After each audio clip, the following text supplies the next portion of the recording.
ನಮಸ್ತೆ ವೀಕ್ಷಕರೇ, ನಮ್ಮ ಸಕಲ ಕಲಾವಲ್ಲಭರು ಯೂಟ್ಯೂಬ್ ಚಾನೆಲ್ನ ಪರವಾಗಿ ನಿಮಗೆಲ್ಲರಿಗೂ ಸ್ವಾಗತ. ನಮ್ಮ ಕೈವಾರದ 5ನೇ ಎಪಿಸೋಡಲ್ಲಿ ಭೀಮಬಕಾಸುರ ಬೆಟ್ಟದ ಇತಿಹಾಸದೊಂದಿಗೆ ಪೂರ್ಣ ಚಿತ್ರಣವನ್ನೊಮ್ಮೆ ನೋಡೋಣ ಬನ್ನಿ. ಇದು ನೋಡಿ, ಭೀಮಬಕಾಸುರ ಬೆಟ್ಟ ಹತ್ತುವ ಮೊದಲೇ ಆಂಜನೇಯ ಸ್ವಾಮಿಯ ದರ್ಶನವಾಯಿತು. ನಂತರ ಇದು ನೋಡಿ, ಶ್ರೀಕೃಷ್ಣ ಮತ್ತು ಕನಕದಾಸ ಗುಡಿ.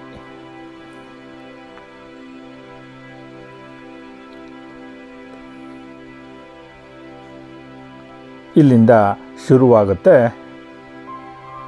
ಬೆಟ್ಟ ಹತ್ತುವುದು. ಸರಿಸುಮಾರು 500 ಮೆಟ್ಟಿಲುಗಳಿರುವ ಭೀಮಬಕಾಸುರ ಬೆಟ್ಟ ಹತ್ತುವುದು ಸುಲಭದ ವಿಷಯವೇನಲ್ಲ. ಅತಿ ಕಡಿದಾದ ಹಾಗೂ ಎತ್ತರದ ಮೆಟ್ಟಿಲು ಕಲ್ಲುಗಳಿರುವ ದಾರಿಯಲ್ಲಿ ಸಾಗುವುದು ಅತ್ಯಂತ ಪ್ರಯಾಸಕರ. ಆದರೂ ಕೂಡ ಈ ಒಂದು ಜಾಗವನ್ನು ಬೆಟ್ಟದ ಬುಡದಿಂದ ಮೇಲ್ಭಾಗದವರೆಗೂ ನಮ್ಮದೇ ಚಾನಲ್ನ ಲೈವ್ ಮುಖಾಂತರ ಬೆಟ್ಟದ ಪೂರ್ಣ ಚಿತ್ರಣವನ್ನು ತೋರಿಸಲಾಗಿದ್ದು, ನೀವು ಕೂಡ ನಮ್ಮ ಚಾನಲ್ಗೆ ಸಬ್ಸ್ಕ್ರೈಬ್ ಆಗುವುದರ ಮೂಲಕ ಲೈವ್ಗೆ ಹೋಗಿ ಬೆಟ್ಟದ ಪೂರ್ಣ ಚಿತ್ರಣವನ್ನು ಲೈವಲ್ಲಿ ನೋಡಬಹುದಾಗಿದೆ.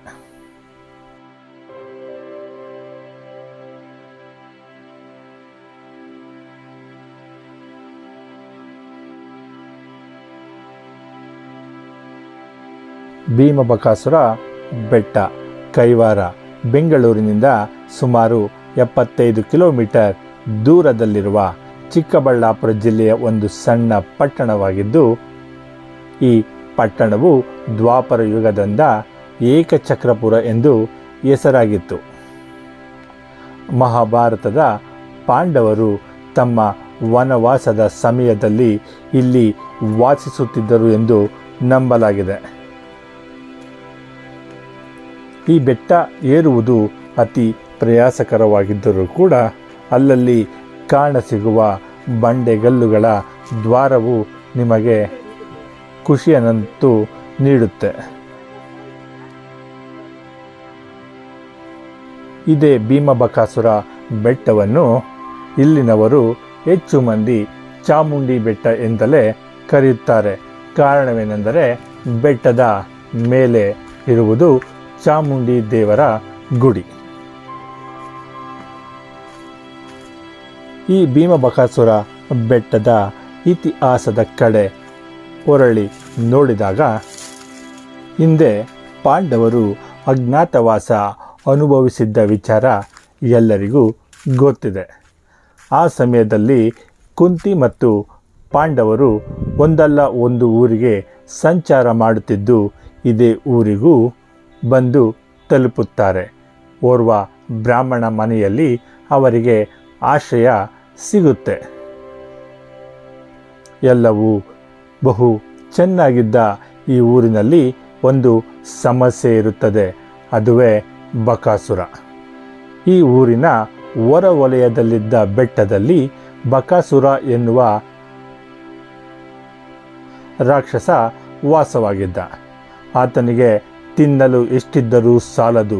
ಹಾಗಾಗಿ ಊರಿನ ಒಳಗೆ ಸಹ ಬಂದು ಜನರನ್ನು ಬಲಿ ಪಡೆಯುತ್ತಿದ್ದ. ಇದರಿಂದ ಬೇಸತ್ತಿದ್ದ ಊರಿನ ಜನರು ಬಕಾಸುರನ ಜೊತೆ ಒಪ್ಪಂದ ಮಾಡಿಕೊಂಡು, ಆ ಒಪ್ಪಂದದ ಪ್ರಕಾರ ಪ್ರತಿದಿನ ಯಾವುದಾದರೊಂದು ಕುಟುಂಬ ಬಕಾಸುರನಿಗೆ ಬಂಡಿಯ ಆಹಾರವನ್ನು ನೀಡುವುದರ ಜೊತೆಗೆ ಒಬ್ಬ ವ್ಯಕ್ತಿಯನ್ನು ಸಹ ಕಳಿಸುವ ಒಪ್ಪಂದವಾಗಿತ್ತು.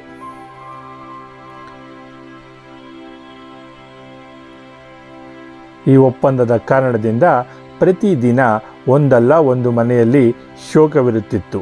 ಹೀಗಿರುವಾಗ ಪಾಂಡವರು ವಾಸವಿದ್ದ ಮನೆಯ ಸರದಿ ಬಂದಿದ್ದು, ಆ ಬ್ರಾಹ್ಮಣ ಕುಟುಂಬದಲ್ಲಿ ನೋವು ಹೆಚ್ಚಾಗಿದ್ದುದನ್ನು ನೋಡಿ ಭೀಮನು ಆ ಆಹಾರವಾಗಿ ಬಕಾಸುರನಿಗೆ ನಾನು ಹೋಗುತ್ತೀನಿ ಎಂದು ಹೇಳಿದನು.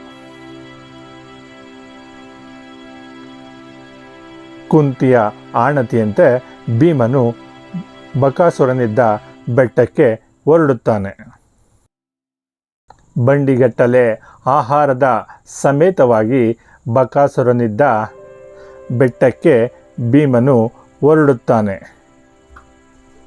ಇವರಿಬ್ಬರ ನಡುವೆ ಘೋರ ಯುದ್ಧವಾಗುತ್ತದೆ.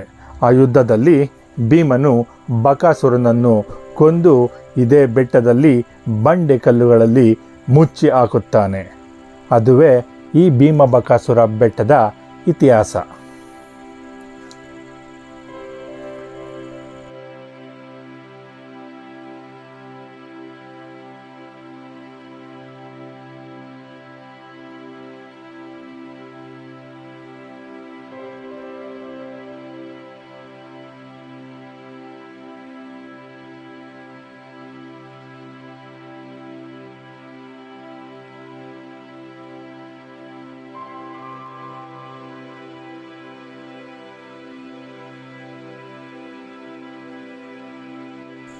ಇದು ನೋಡಿ ಲಕ್ಷ್ಮಣ ತೀರ್ಥ. ಇದು ಕೂಡ ರಾಮಾಯಣದ ಕಥೆಯಾಗಿದ್ದು, ಇಂದೊಮ್ಮೆ ರಾಮ ಲಕ್ಷ್ಮಣ ಸೀತೆಯರು ಈ ಬೆಟ್ಟಕ್ಕೆ ಬಂದಿದ್ದು ಸೀತೆಗೆ ದಣಿವಾದಾಗ ರಾಮನಿಲ್ಲದ ಸಮಯದಲ್ಲಿ ಲಕ್ಷ್ಮಣನು ಬಾಣ ಊರಿ ಈ ಸ್ಥಳದಲ್ಲಿ ಸೀತೆಗೆ ನೀರನ್ನು ಒದಗಿಸಿದ ಎಂದು ಇತಿಹಾಸ ಹೇಳುತ್ತೆ. ಅದಕ್ಕಾಗಿಯೇ ಈ ಒಂದು ನೀರಿರುವ ಸ್ಥಳಕ್ಕೆ ಲಕ್ಷ್ಮಣ ತೀರ್ಥ ಎಂಬುದಾಗಿ ಹೆಸರಿದೆ. ಇಲ್ಲಿನ ನೀರನ್ನು ಕುಡಿದರೆ ಅಥವಾ ಸ್ನಾನ ಮಾಡಿದರೆ ಸಕಲ ಪಾಪ ನಿವಾರಣೆಯಾಗುತ್ತದೆ ಎನ್ನುವುದು ಭಕ್ತರ ನಂಬಿಕೆ. ಅದೇ ರೀತಿಯಾಗಿ ಇಲ್ಲಿನ ಚಾಮುಂಡಿ ದೇವರನ್ನು ಪೂಜಿಸಲು ಆರಾಧಿಸಲು ಭಕ್ತರು ಬೆಟ್ಟ ಏರಿ ಬರುತ್ತಾರೆ. ಅರ್ಚಕರು ಕೂಡ ವಾರದಲ್ಲಿ 2 ದಿವಸ ಮಂಗಳವಾರ ಮತ್ತು ಶುಕ್ರವಾರ ಇಲ್ಲಿಗೆ ಬಂದು ಪೂಜೆ ಮುಗಿಸಿಕೊಂಡು ಹೊರಡುತ್ತಾರೆ.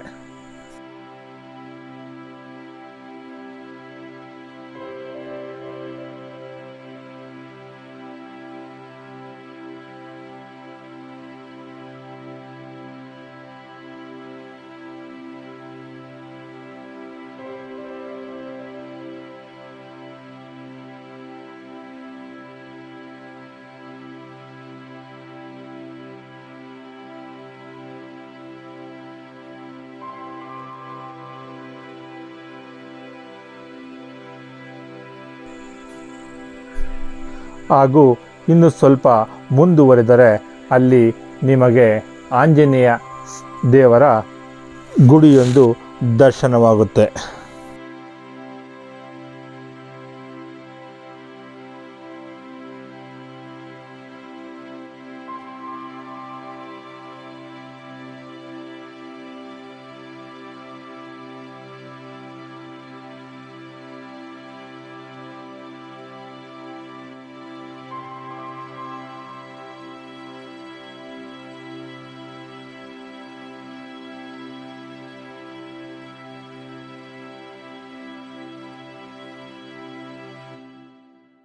ಇದು ನೋಡಿ ಆಂಜನೇಯ ಸ್ವಾಮಿಯ ಗುಡಿ.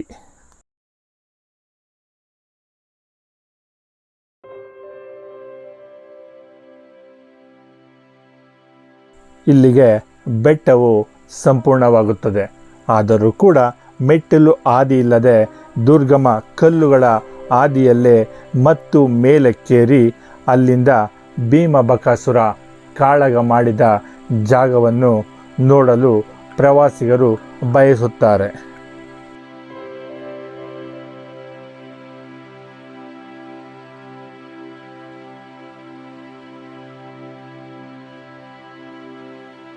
ಸುಂದರ ಪ್ರಕೃತಿಯ ಸೌಂದರ್ಯಕ್ಕೆ ಇಲ್ಲಿ ಎಷ್ಟೇ ಆಯಾಸವಾದರೂ ಕೂಡ ಮನಸ್ಸಿಗೆ ಅದೇನೋ ಒಂದು ರೀತಿಯ ಆಹ್ಲಾದತೆಯನ್ನು ಉಂಟು ಮಾಡುತ್ತೆ ಈ ಸ್ಥಳ.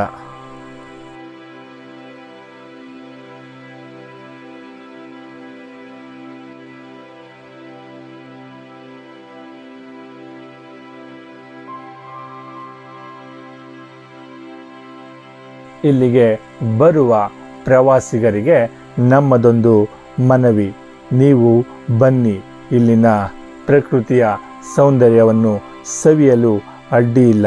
ಆದರೆ ನೀವು ತರುವ ಪ್ಲಾಸ್ಟಿಕ್ ಕವರ್ ಅಥವಾ ಬಾಟಲಿಗಳನ್ನು ಎಲ್ಲೆಂದರಲ್ಲಿ ಎಸೆದು ಪ್ರಕೃತಿಯನ್ನು ಮಲಿನ ಮಾಡುವುದನ್ನು ಇನ್ನಾದರೂ ಬಿಡಬೇಕೆಂದು ತಮ್ಮಲ್ಲಿ ಸವಿನಯ ಪ್ರಾರ್ಥನೆ.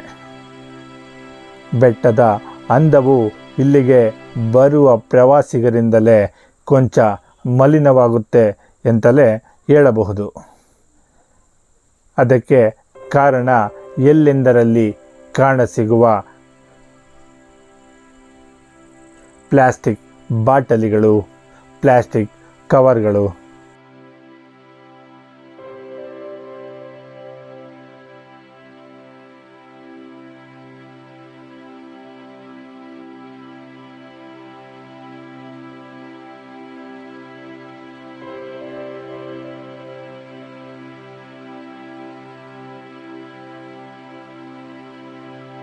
ಕಲ್ಲಿನ ಮೇಲೆ ಮೆಟ್ಟಿಲುಗಳನ್ನು ಕೆತ್ತಿದ್ದಾರೆ. ಈ ಹಾದಿಯಲ್ಲಿ ಸಾಗಿದಾಗ ಬೆಟ್ಟದ ತುತ್ತ ತುದಿಯನ್ನು ತಲುಪಬಹುದಾಗಿದೆ.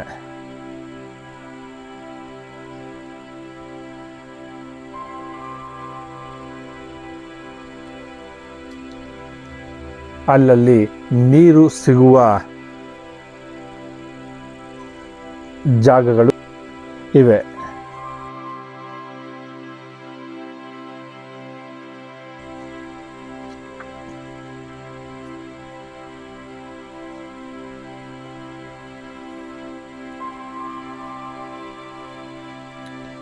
ಬೆಟ್ಟದ ತುತ್ತ ತುದಿಯಲ್ಲಿ ಬೆಟ್ಟ ಹತ್ತಿದ ಆಯಾಸವಂತೂ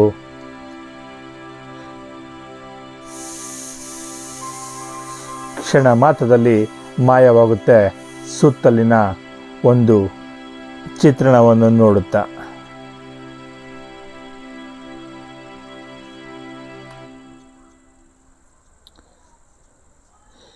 ಈ ಜಾಗದಿಂದ ನೋಡಬಹುದು ಭೀಮಬಕಾಸುರ ಇಬ್ಬರು ಕಾಳಗ ಮಾಡಿದಂತಹ ಬೆಟ್ಟದ ಚಿತ್ರಣವನ್ನು.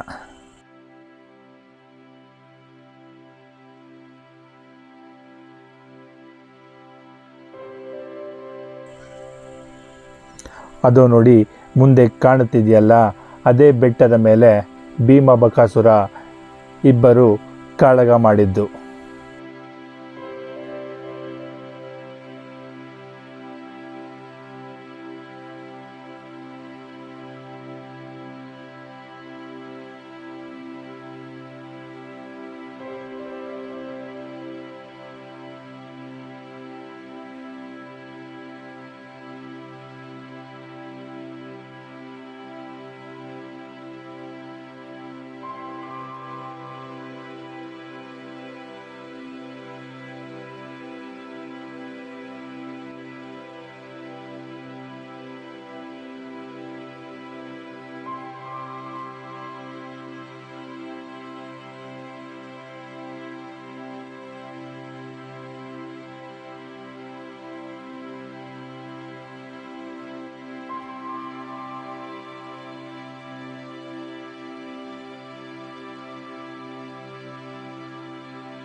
ಇಲ್ಲಿ ಬೃಹತ್ತಾದ ದೊಡ್ಡ ದೊಡ್ಡ ಬಂಡೆಗಲ್ಲುಗಳ ಮೂಲಕ ನಿರ್ಮಿತವಾದ ಈ ಬೆಟ್ಟದ ತುಂಬೆಲ್ಲ ಕಲ್ಲುಗಳ ರಾಶಿ.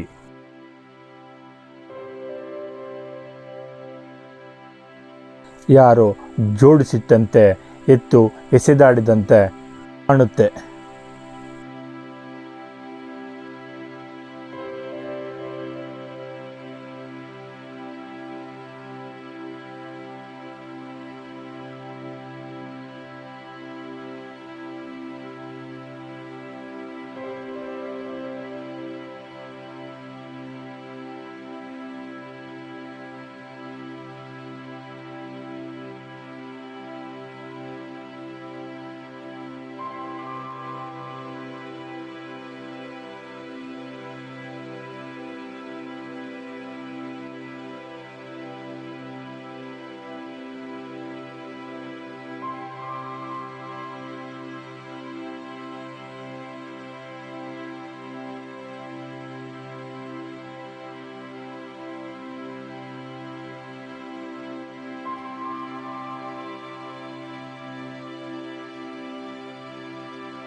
ಅದು ನೋಡಿ ಭೀಮ ಬಕಾಸುರ ಇಬ್ಬರು ಕಾಳಗ ಮಾಡಿದ ಜಾಗ.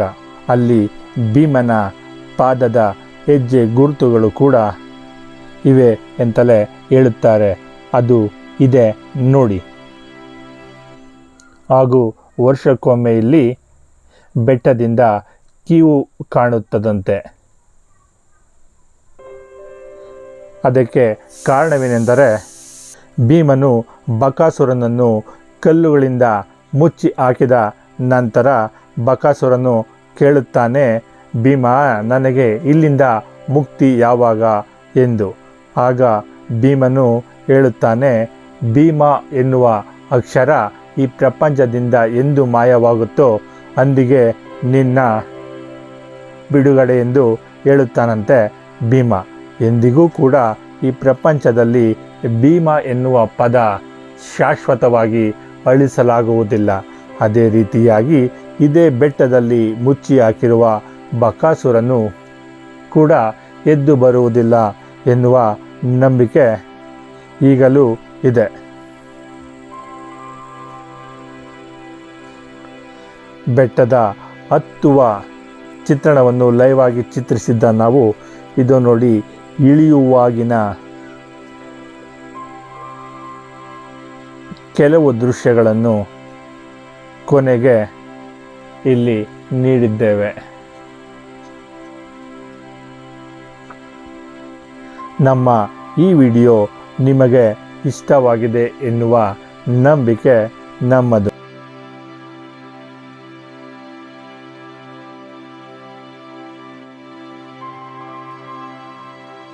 ನಮ್ಮ ಈ ವಿಡಿಯೋ ನಿಮಗೆ ಇಷ್ಟವಾಗಿದ್ದರೆ ಲೈಕ್ ಮಾಡಿ, ಶೇರ್ ಮಾಡಿ, ಕಮೆಂಟ್ ಮಾಡಿ ಹಾಗೂ ನಮ್ಮ ಚಾನಲನ್ನು ಸಬ್ಸ್ಕ್ರೈಬ್ ಮಾಡಿಕೊಳ್ಳುವುದರ ಮೂಲಕ ನಿಮ್ಮ ಬೆಂಬಲ ನಮಗಿರಲಿ ಎಂದು ಕೇಳಿಕೊಳ್ಳುತ್ತಾ ಮುಂದಿನ ಮತ್ತೊಂದು ಸಂಚಿಕೆಯಲ್ಲಿ ಮತ್ತೆ ಭೇಟಿಯಾಗೋಣ.